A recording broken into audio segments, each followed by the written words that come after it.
Okay, before this we know the concept of statement, compound statement. Next, we know how to determine a truth value of a compound statement. Okay, now we want to see what is implication. Implication have a concept like this, okay? If P, then Q. Okay, actually P and Q is a statement individually. Okay, for example, statement P. P can be, let's say you want to say X bigger than 0. You want to say X square equal to 4. Okay, any statement possible. Okay, actually P and Q have different names. So P we call it as antecedent, and Q we call it as consequent. Okay,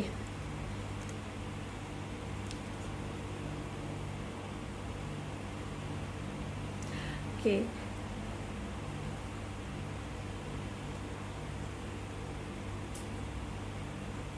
okay. Consequent is something that caused by something, then it will happen. So if P happen, then the consequent is Q. Okay, now I will give you a few examples to add your understanding.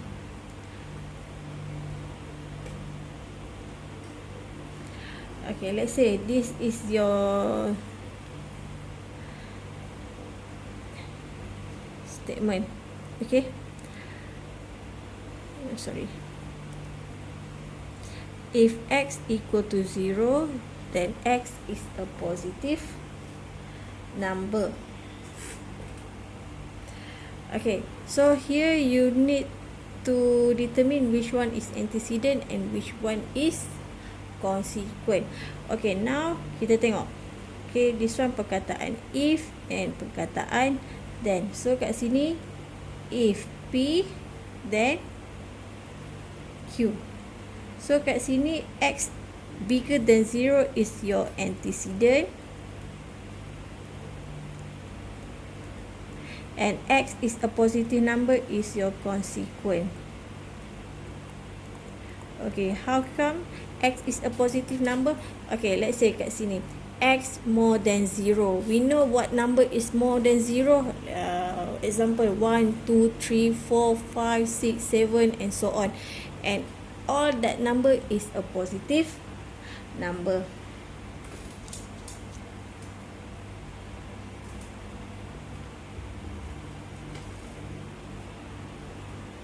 Okay, antecedent always happen first and then continue dengan kita punya second statement. That's our consequent. Okay, kita tengok second implication.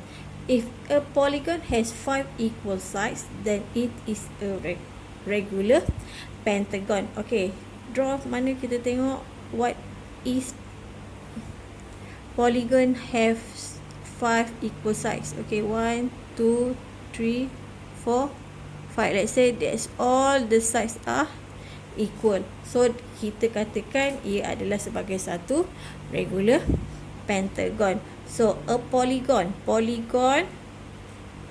has 5 equal sides. This one your antecedent.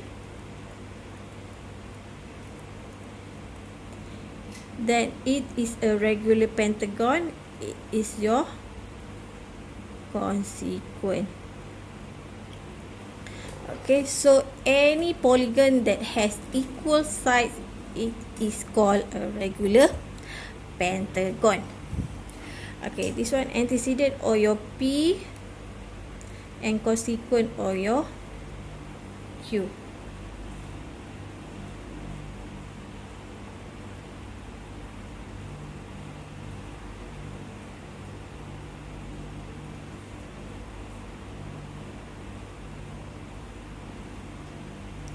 Okay, next.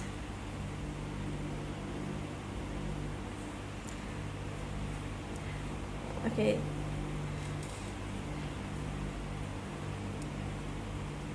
So next kita nak tengok implication with the word if and only if. Okay, so kat sini contoh example, write to implication from the following compound statement. This one is your compound statement. Tangent x equal to 1 if and only if x equal to 45 degrees. So you have implication 1, implication 2. Okay, if and only if. This one actually is P if and only P if and only Q, where P and Q is a statement. Okay, normally you will see something like this: P if and only if, P if and only if, P if and only if Q. Okay, you see here P if and only if Q. Ini bermaksud, this means if P then Q. Okay, you divide. If and only if, it divide your two statement. First statement P and second statement Q. Okay, if P then Q, or if Q then P. Okay, this one is some sort of formula that you need to follow. Okay, let's say you have a statement P if and only if, and your second statement is Q. Okay, so you have two implication. This one we call it as first implication. Okay, implication 1. This one is your implication 2. Okay, next kita tengok soalan. We see our question. Write to implication from the following compound statement. Tangent x equal to 1 if and only if x equal to 45 degree. Okay, now kita tengok kat sini perkataan if and only if. So tadi saya dah cakap dah kan, I told you before. So kat sini, this one be your P, this one let's say x equal to 45 degree equal to your Q. So when we want to write your implication, first implication is if P then Q. So kita tengok what is your statement P. Okay, if tangent x equal to 1, then x equal to 45 degree, where okay, this is your P and this is your Q. Okay, this one for your first implication. For second implication, okay, you can write it as if Q then P.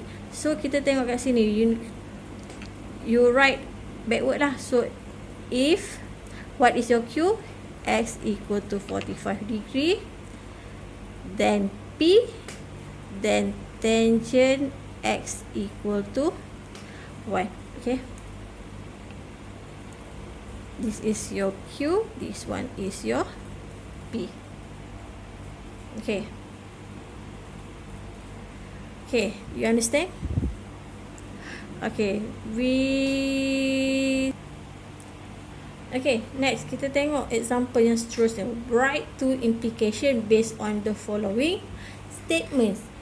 A intersect B equal to set A if and only if A is subset B. Okay, so same sebelum ni, sama je, same as before, if and only if. So at the front is P and at the back is Q. So first implication, if what is your P? A intersect B equal to A, then what is your Q? A subset B. Okay, second implication, if Q A subset B, then P A intersect, then P A intersect B equal to A. Supposedly tak ada problem. There's no problem to identify which one is your P and which one is your Q. And then it's not it's easy to know what is your first implication and your second implication. Okay, first implication if P then Q, second implication if Q then P. If you know what is your P statement and your statement untuk Q. Okay, next kita tengok converse of a statement. Converse is of a statement. Okay, nama lain dalam bahasa Melayu converse kita panggil sebagai kas. Okay. Okay, katalah kita ada statement if P then Q. Converse of a statement ni maksudnya dia terbalik. If P then Q, so converse dia if Q then P. Okay. Okay, kata dah kat sini. Kita ada kat sini soalan ni kata state the converse of the following statement and hence determine whether its converse is true or false. Okay. Before this kita tengok dulu kat sini. Okay. Saya bagi example dulu.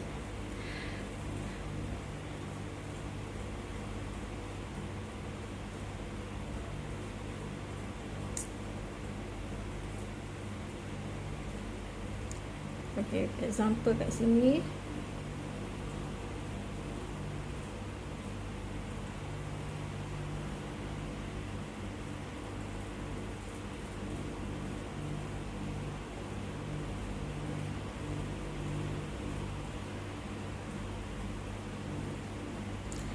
Okay, kat sini kita ubah kan? P dan Q.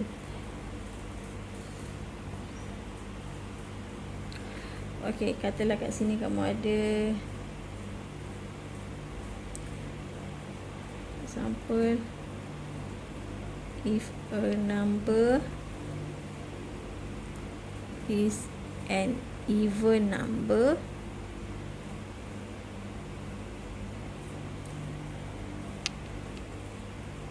then the number is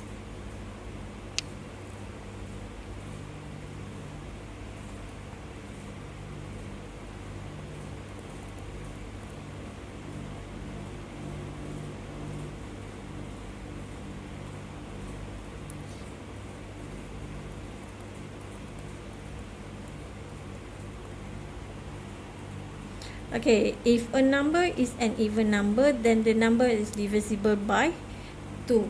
So kat sini what is your P and what is your Q? Okay, a number is an even number. This one is your P.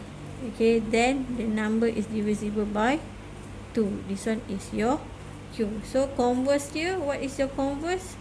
Converse is terbalik kan? P dengan Q tu kita terbalikkan. So converse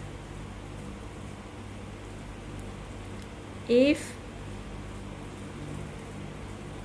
a number is divisible by 2, then it is an even number.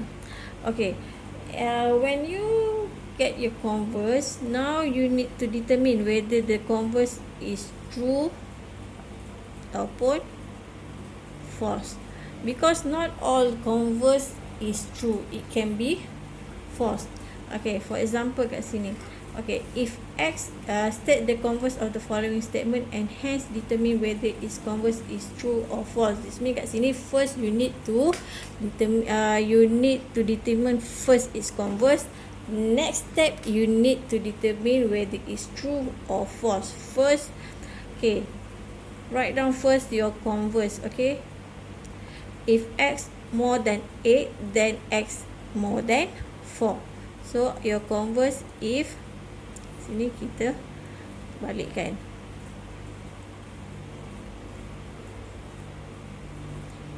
Okay, if x more than 4, then x more than 8.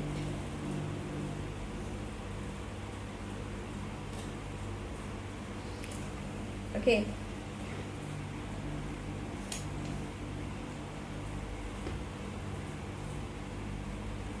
Okay, first statement adalah correct, betul. If x more than 8, then 8x more than 4.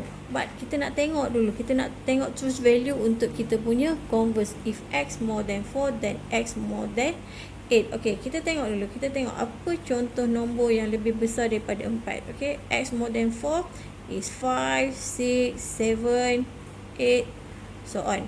Okay, x more than 8, 9, 10, 11, 12, and so on. Okay, this one including 9, 10. Okay, tengok kat sini, 9 dengan 10 ada kat sini, tapi 5, 6, 7, 8 tak ada dekat x more than 8. Okay, maksud kat sini x more than 4. Okay, maksud kat sini x more than 4, bukan semua nombor yang lebih besar daripada 4 adalah lebih besar daripada 8. Okay, so kat sini kita punya converse is false. Okay, nombor yang lebih besar daripada 4, x more than 4, 5, 6, 7, 8. 5, 6, 7, 8, 8 is less than 8. So your converse is false. Okay, kita tengok next example. Write down the converse of the following implication, hence state whether the converse is true or false. If y is a multiple of 21, then y is a multiple of 3. Converse, if p q.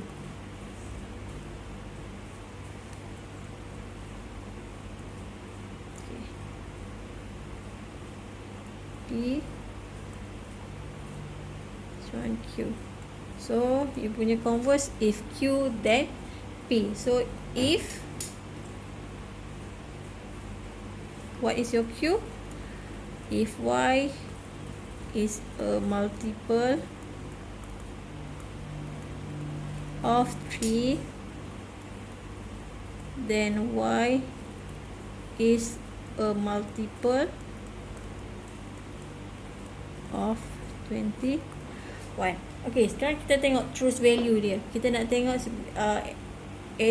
whether converse true ataupun false. Okay, kita tengok y is a multiple of 3. So apa nombor multiple of 3? Okay, 3, 6, 9, 12. Okay, then y is multiple of 21. So 21, 42. Apa lagi multiple 21? 63. Okay, 3, 6, 9, 12. Adakah nombor ni berada dalam nombor ni? Tak ada. So kita kata kat sini your converse is false.